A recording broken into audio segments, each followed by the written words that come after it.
This episode of Q Point Podcast is pre-recorded, produced and sponsored by Corenna and Quirk, broker at Next Home Experience. Different views. I know your story. From different Q's. Incredible job. He's David Quirk. You brought it up. And she's Corenna Quirk. Imagine. This is Q Point. Joining us now in studio is Maine State Representative Steve Bishop. Welcome back. You're the first one that's been here 3 times. I guess that means I have a lot of information to talk about. That's good. I appreciate you guys having me on again. You certainly do. Let's get to it. What inspired you to take the recent ferry trip to Vinyl Haven, and how did that connect with your role on the Transportation Committee? The ferry service has been a topic of conversation all throughout last year's legislature. And even in my local area, it's been a big deal for me to pay attention to the ferry service. It's got a lot of attention from a lot of different people, and I had a lot of questions. I actually had never ridden on a ferry until we took that tour. And it was kind of embarrassing to think that I'm going to sit on this board, make a decision about what happens with this, and I haven't even been on one. That's ridiculous. I better go. So we did, and it was a great time. We learned a lot. Our host was DOT, the new commissioner. He's very energetic, very active. I was really impressed with a lot of what he had to say. A lot of the infrastructure that's being worked on in the ferry service, not only is it the actual boats themselves, but it's also their scheduling and a lot of their employee recruitment and retention processes. Obviously, the people who live on the island, that is definitely a must-need to get back and forth to get off the island. Absolutely, but it's not only about the people that live on the island, it's also about the people that are in my district. People in my district have come to me, talked to me about it a lot, where they need to get on and off the island to take care of their customers. We're talking plumbers, electricians, cleaning services, people that use the ferry service as the road for them to make money in the summertime. When the summer people that have houses on the islands are here, they have a window of opportunity where they can make the money off of doing that type of work, and then they need to get on off the islands. When we were headed out from Rockland, going to Vinyl Haven, we saw a ferry coming back from North Haven, and it had a propane truck on it. And the DOT commissioner and the other staff with DOT and the ferry were talking about how often fuel, oil, other vehicles travel to and from the islands getting the supplies that they need. What stood out the most during this ferry ride? When I got there, I was already looking to see what condition the boat was in. I had already heard from people in my district that live in the town of Orland, how they use the ferry service, and it's not what it used to be, how the boats are going downhill, and things need a lot of work. And apparently, over the course of this summer, a lot of what may have been the case in the past has been changed, because the boat that we were on looked phenomenal. I was very, very impressed with the paintwork that had recently been done on it, the handrails, and the crew. I talked to the crew about it, and they said it's a constant. They start at one end of the boat and work their way to the other end of the boat. One of the, I believe they called him a AB, was working on the boat while we were there, and that's what he does. When they're en route, moving from point to point, they do maintenance and work on the boat. So not a lot of time or effort and energy is lost. And I was really happy to see the crew that was there was a very capable crew taking care of the equipment. When you were on the island, were you able to talk to any of the island people or businesses there?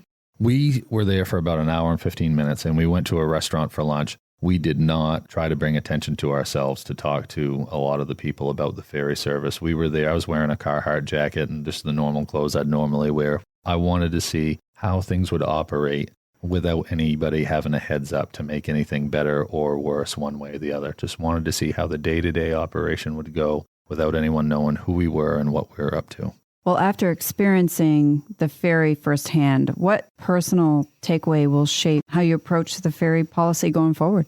Something that really stuck out for me was the staffing. The staff that was there was very impressive to me. Our captain on the boat was a Coast Guard veteran and had been stationed in that bay at a Coast Guard port that was right next door to the ferry terminal. He had a wealth of knowledge, a wealth of experience. He honestly had no problem sharing his thoughts with us that you could tell made the DOT commissioner and the ferry service terminal operator a little nervous for him to be so blunt with some of the things that he was saying, but he needed to. It's important that someone in that position with that much experience tell us what's real so we can have a good perspective on the decisions that we make moving forward. One of the things that he brought up was that he may or may not have an assistant. He may or may not have a co-captain for the day. the ABs that he had there, the other staff, are capable, have a lot of knowledge, but something that would make his job better, safer, more efficient, and would help with some of the timeliness of some of the operations would be if he had someone on his right hand to be able to give the boat to.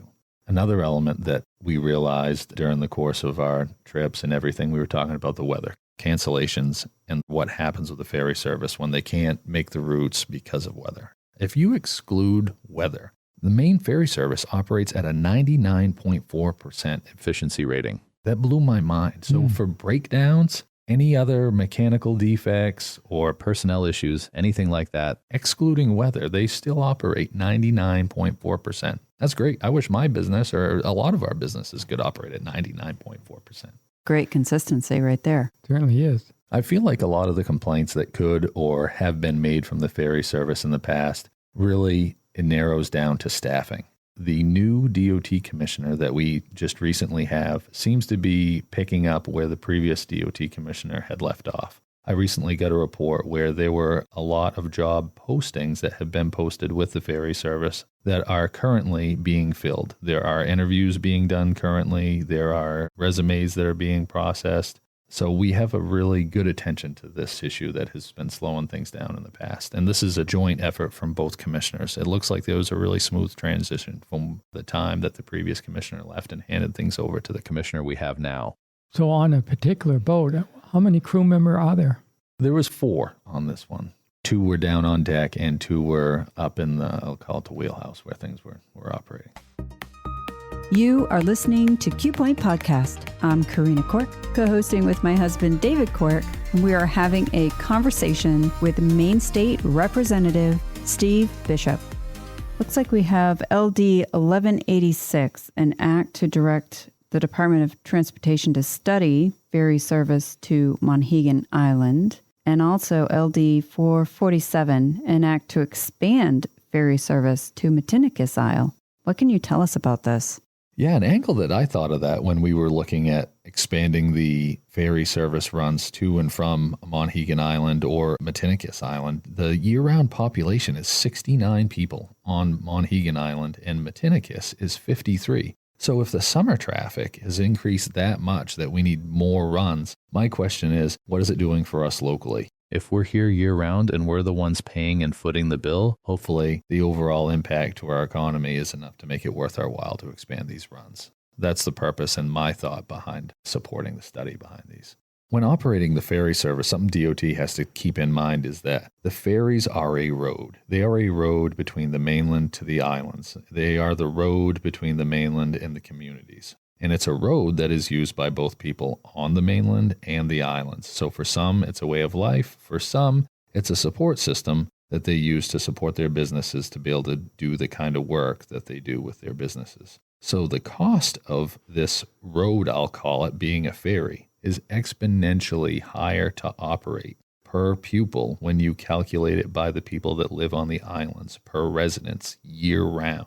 If you compare it to any of the other routes in the state of Maine, anywhere that are on the mainland, if the ferry was a route and it was billed to the population directly to the ferry service, you'd find that it was exponentially more money. What is the process for determining which state road needs to be repaired next? Because I have a couple in mind. I bet several of us have a few in mind. I could check the 3-year work plan. That's my go-to. I have a very large book in my office on my desk, and it is our 3-year work plan that DOT goes off of. They determine what roads are going to be done based on the condition, how long they've been done, and there's a master service plan that just rotates. I was told it was on some sort of 10-year potential rotation, but obviously certain roads, certain areas, traffic volume, that may not be the most dependable gauge to go by.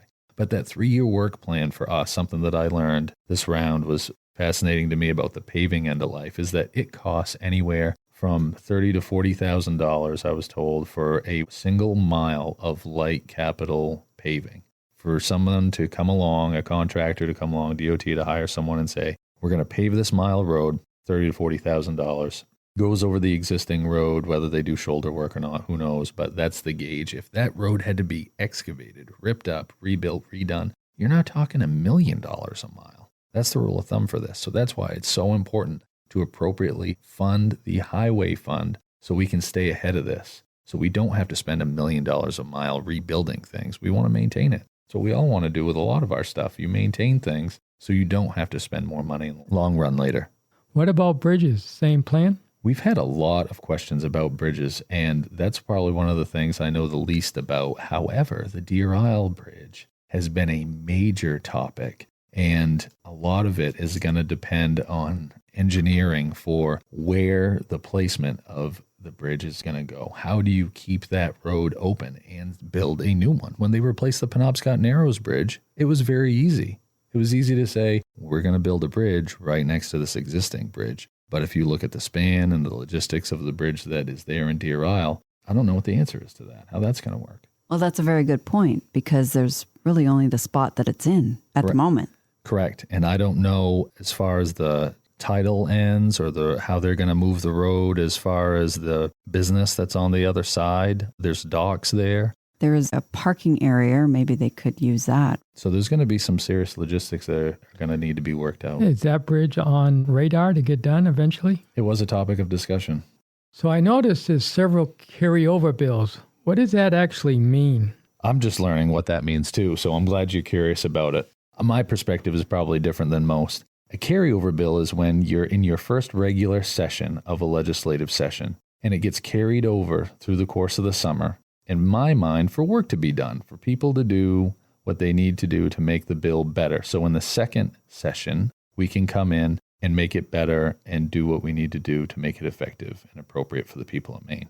What I'm noticing, though, is that some of the people that really lobbied us hard for carryover bills are working really hard on some of the bills that were important to them, doing the work with us with the committees, and some we haven't heard anything from, or they haven't done any work with it at all, which is discouraging for me because it really gives you the input and the information for years coming on down the road to know who to take seriously and who isn't. You obviously only want to put your time and effort and energy into the people that are going to put the work into it. One of the people that have really put the work into it was the Maine Turnpike Authority. They had a bill sponsored to have cameras monitoring the speed in work zones. And my initial instinct last year, I was dead set against electronic speed monitoring. My past is law enforcement. I want a trooper. I want an actual police officer to be able to take care of safety issues there and then on site. The reality of these scenarios, though, is not only do we not have the staffing or the money,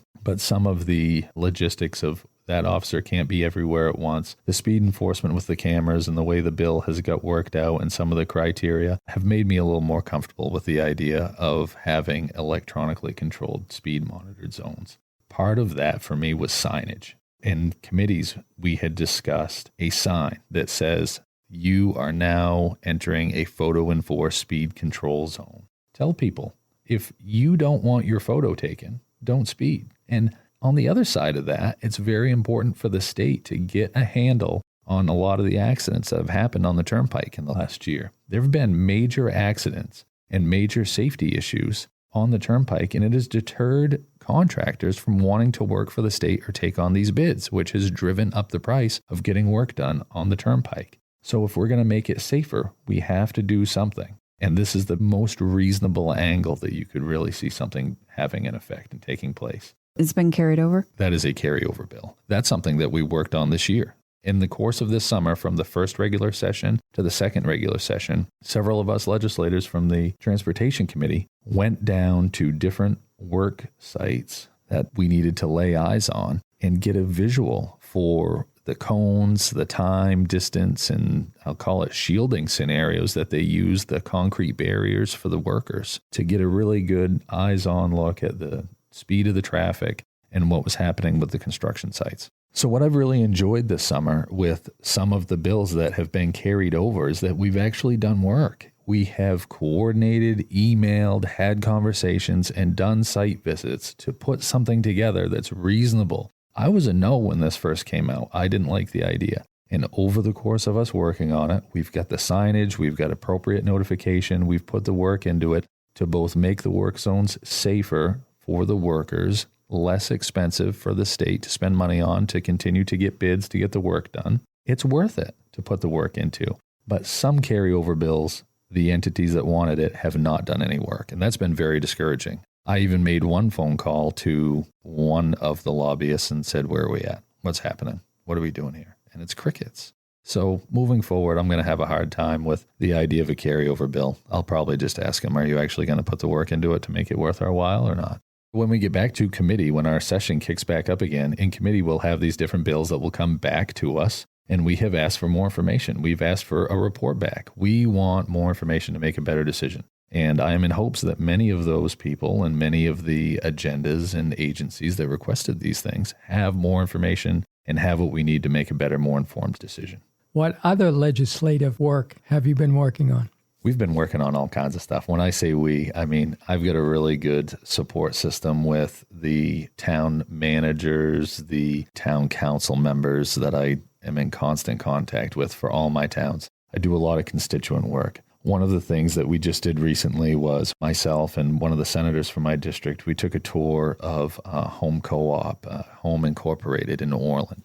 And the services that they provide to the community, to Washington County and Hancock County, I was so surprised about a lot of the lack of resources and the regionalization that they've been able to branch out and do. But one thing that really kind of got my attention in particular, that got me fired up, was that as they try to help people with housing, when I say help people with housing, they're not giving housing away. They're not trying to build people houses in these different areas. They have a campus and they try to help families get back on their feet, help them obtain housing for the long run. And one of the properties that abuts their campus has been held by a very large multinational bank for years. And there's been no action taken by this bank to release it, put it up for sale, or anything like that. And Home has been really trying to get a hold of this house and use it to expand their campus for housing, the whole point. And it just kind of got me thinking, like, how many other houses in the state of Maine are doing nothing, sitting idle, being held by large banks that aren't contributing to our housing stock? How much of that is affecting our problem right now in the state of Maine? So what did you do? I decided I was going to fire off some letters. I'm powerless at some point, right? Well, you got to find out what the bank is that owns it. Try to find a contact person. Talk to the agencies that are trying to obtain them. They obviously have attorneys. Have conversations with them. First round, fire off some letters. See if we can get a dynamic going. See if we can get a dialogue going. See if we can get somebody to respond to us either by email, by mail, give us a phone call, and somehow motivate them to move this property along so it can contribute to the housing stock. So do you think there'll be any new legislation in your future related to these foreclosed properties or properties that are sitting for a period of time? I'm now looking at it. Absolutely. I would like to launch something on it. My issue is going to be, it's going to be pending re-election for me in 2026. Right now, this second session in this 132nd legislature is all emergency bills and the deadline has passed. So if it was something I was going to address, then it would be one of the things I would deal with in 2026, should I be reelected. You are listening to Q Point Podcast. I'm Corenna Quirk, co-hosting with my husband, David Quirk, and we are having a conversation with Maine State Representative Steve Bishop.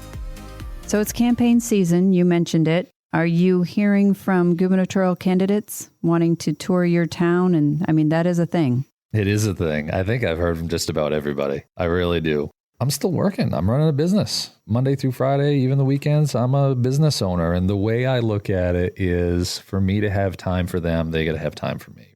A couple of them have come by. They've called and said, hey, we're going to be in your area. Can we stop by for a little while? I love that. That's great. If I'm available, I'm available. If I'm not, I'm not. But like anything, you'll see that the good ones will sort themselves out, where if they'll put the work into it, if they really want to see me in my town, then they'll show up and we'll put the work into it. Well, you've certainly had some festivals in Orland and Bucksport. Yeah, we have. We have a festival for the town of Bucksport, the town of Orland, and the town of Penobscot. We had a great turnout at all three this year. They were very, very well attended, and a big uptick in car shows. I'm really excited that there's been more participation in a lot of the antique cars and more interest from a lot of people. One of the parades that we had for the Orland River Day, I was so blessed that one of the last cars my grandfather restored in his body shop before he passed, The person he did it for contacted me and said, hey, I'm going to put the car in the parade. Do you want to ride in the car with me for the parade and put your campaign signs in? That was great. Although I'm not pending re-election until 2026, it was great to just go for a ride in that and have that be part of my future for next year. Of course, the Blue Hill Fair brings a lot of candidates out also. Yes, it does. And you can learn a lot from a lot of the people in our region when they meet the candidates at the Blue Hill Fair. I heard both positive and the negative side of things. People do and don't like individuals, or people do or don't like some topics. But the Blue Hill Fair is a great place to get a grassroots comment going, that's for sure. You have a couple of new restaurants too. I'm excited to try both of them. Yes, I'm very excited about the fast turnover of a couple of the restaurants that left and then were quickly filled. One of them was a food truck that decided that they wanted a brick and mortar location. That was great. And how great is it that they picked us, our district, our town, our location? So happy about that. I did try one of the new restaurants that just recently came in and was very impressed with their menu. The menu was huge. I looked at my fiance and I said, how are we going to pick what we eat now? We're going to be sorting through this menu over the course of the next year. That must be stowaways. Yeah. Yes, because they were crybabies down in Stonington, and they have like 99 items on their menu. So I guess that hasn't changed. That was great. And we have another restaurant, Charlie Ties, come in, and Sweet Cheeks. Sweet Cheeks. And that'll be fun to go to. Absolutely. I've heard that's a 50s diner style. I have not made it in yet. My schedule hasn't allowed. And a couple times that I had considered it, the parking lot was full, and I knew I wasn't going to have time. Some of the other restaurants that have been around in town for a long time, that we've got the Bucksport House of Pizza, you've got Ming's. There's also a sandwich shop in the Orland Community Center. Our region, located between Ellsworth, Belfast, Bangor, we're half an hour away from all those. We're going to wind up being a great spot for people to just take a drive, have lunch or dinner or meetings. We're going to be a great location. We tried Warren's Waterfront for breakfast. Yes. Recently. Yeah. That was good. That was packed. That's also under new ownership. Oh, is that right? Sometimes with anything, you got to hit the reset button. And I feel like that's where we're at. We're hitting the reset button. Restaurant seems to be the topic of where we're headed and growing with. That's great. We'll take whatever movement we can get to spur our economy. Before we let you go, as a realtor, I know that your business is up for sale and you've been in business for 64 years. It must have been a really difficult decision. Tell us about it. It's been brutal. It's been one of the toughest decisions of my life, looking at where I'm at. I'm third generation business owner, and my heart is in small business in Maine. And I've embraced this reality of how much of a beating can I continue to take between everything that we pay out. You folks know, as business owners, and taxes, insurance, electricity, the amount that I pay in insurance and electricity just absolutely crushes us for a small business. And here I am in my 25th year of doing it myself and looking at where my family's legacy has been in the past. You got to kind of wonder, what do I do moving forward? Do I try to sell? Do I restructure? What happens? And I reached that point where after 25 years, I think I'll cast a net and see what happens, because something's got to give, and I don't want it to be me, and I don't want it to be anything that would affect my family's name, legacy, or reputation. So we put it up for sale. See where it lands. If someone buys it, then obviously that's going to be the answer. If not, then a restructure is going to have to take place. What that looks like yet, we've kicked around a few options, but it's been very difficult. It's been very painful. And I know if I'm going through it, then everybody else is going through it. This is what business in Maine looks like now. Hard decisions, and it's very difficult to push through the difficult times. Well, there's been obviously several restaurants, especially in your area, but throughout the state, has had to close because of food costs, labor costs, and electricity and everything else. It's tough right now. Grocery stores also. A grocery store owner in my region that I've known for years was telling me that was a big reason why he sold. His electric bill for keeping the coolers and the food refrigerated was very, very expensive. Just the cost of operating, it's hard to make money fast enough or get paid fast enough to pay the cost of the expense. Now, you must hear that when you're down in Augusta, but it seems like everybody talks about it, but I haven't seen any change in it. Well, I don't know if enough of the legislators that are in that building have lived it and have enough of a personal connection to feel the pain that we're all feeling, to want to make something happen to deal with it.